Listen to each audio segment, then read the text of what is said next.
Sometimes you tend to be discouraged and be depressed. It's easier to go down than going up. Maybe initially you will fight, but in the long run, you will surrender.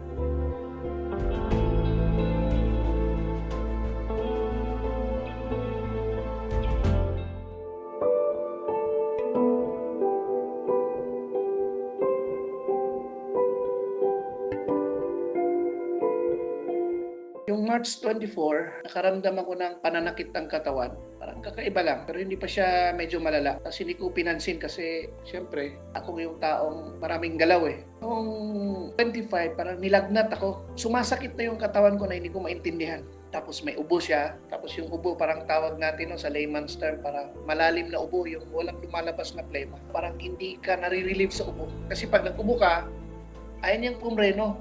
Pero sige lang, idaan sa tulog. Yung pagtulog ko medyo disturb na kasi masakit yung katawan ko. Parang pag humiga ka, kung ano yung parte ng katawan mo na lumapat sa higaan, masakit siya.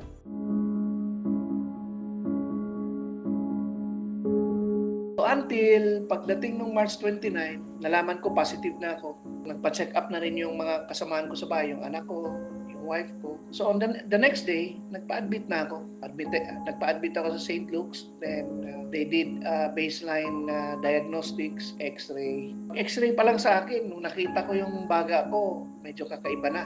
Then dumating yung doctor, sabi niya, meron kang pneumonia. So you will be started with medicine.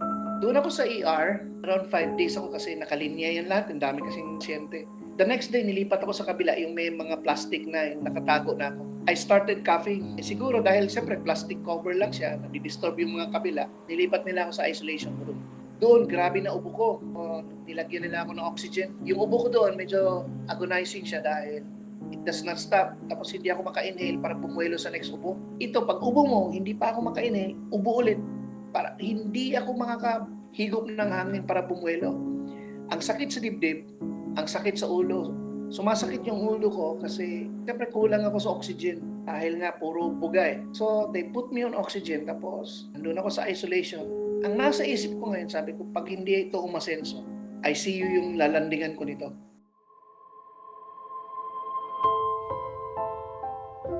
Day in, day out, I stayed for 20 days in the hospital with lots of medicine, some laboratory results na beyond normal, katulad ng D-dimer ko, na pag may infection, mataas siya at mag-cause din ng trouble sa akin like stroke. Masabi ko rin ako, walking time bomb ako.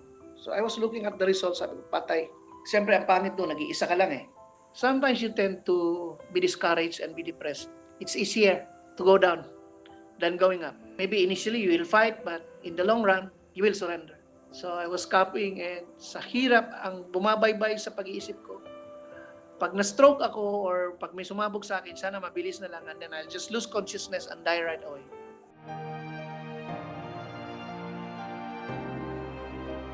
But yung mga moments na pag naisip mo, it was providential that I have like a hope na pagtingin ko, here comes my wife, although hindi ko naman dinadasal na ano siya, but she was really mild all throughout and she was there. And she helped me. She was carrying me. Minsan siya yung nag-aayos ng pagkain ko.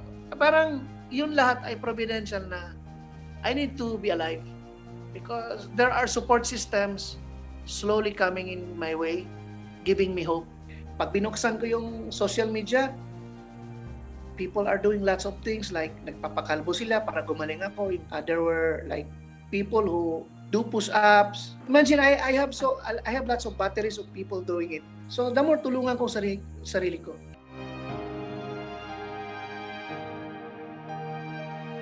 So, ang nangyari, doon sa ward, tinutulungan ko sarili ko other than sa dasal. I was literally employing yung I have to be very positive. So, yung positive mental attitude ko, ginagawa ko siya. Ang pinaka-basic ko is form of movement. So, I walk, stretching, kung ano-anong ginagawa ko doon. And I make some funny things in the ward. Magpapakuha ko picture sa misis ko na ginagawa kong scooter yung IV phone, kung ano-anong pinapagawa. Medyo nagre-react. Kasi anong ginagawa mo? Sabi ko, my way of showing positivity sa sarili ko is to show it to others. Habang pinupost ko yung mga positive attitude doon, yung iba, may sakit man o wala, or may kamag-anak na may sakit, nabubuhayan sila ng loob. And they send me messages na I'm so inspired despite the fact na ganito ka, you're showing us positive way. So when I'm reading it, it's like a domino thing, bumabalik sa akin. I feel so good. It's the feeling of, the something that is good that releases a hormone or any chemical thing inside your body that facilitates healing also. Ito yung mahirap i-explain sa science, but because I'm pushed to the corner, I will consider lots of things.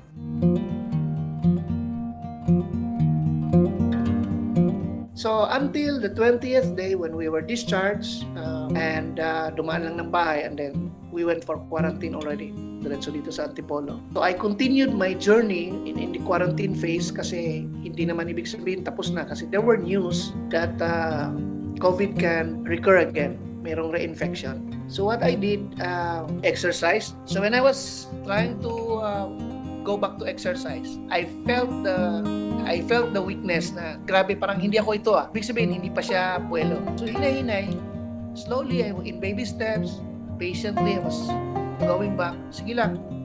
If it takes me months or years, it's okay kasi siyempre, I'm 52 years old. Healing will not be the same as I was like in my 20s or 30s. So tanggap ko yun. So naging maganda rin ang effect because I'm more sincere in doing things in a very granular manner. And at the same time, nag-breathing exercise ako twice a day. 50 yun. Inhale, exhale, tapos harap ng puno. And while I was doing exercise, the sun hitting my back, parang I make it like a Thanksgiving exercise. No, instead of a count, I was doing like a praise to God.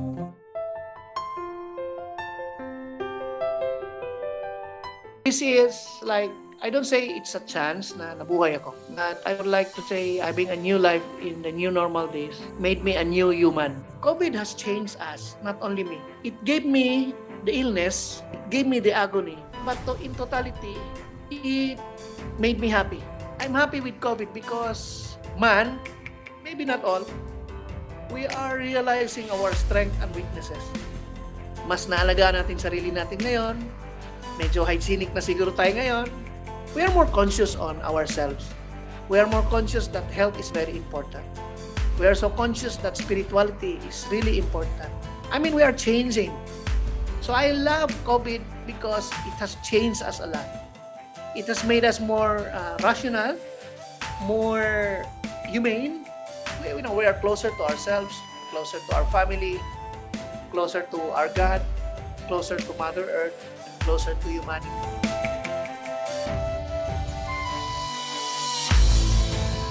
The war is not yet over. Those who are tested positive for COVID, kung ano man mangyari sa buhay natin, always think you are a champion.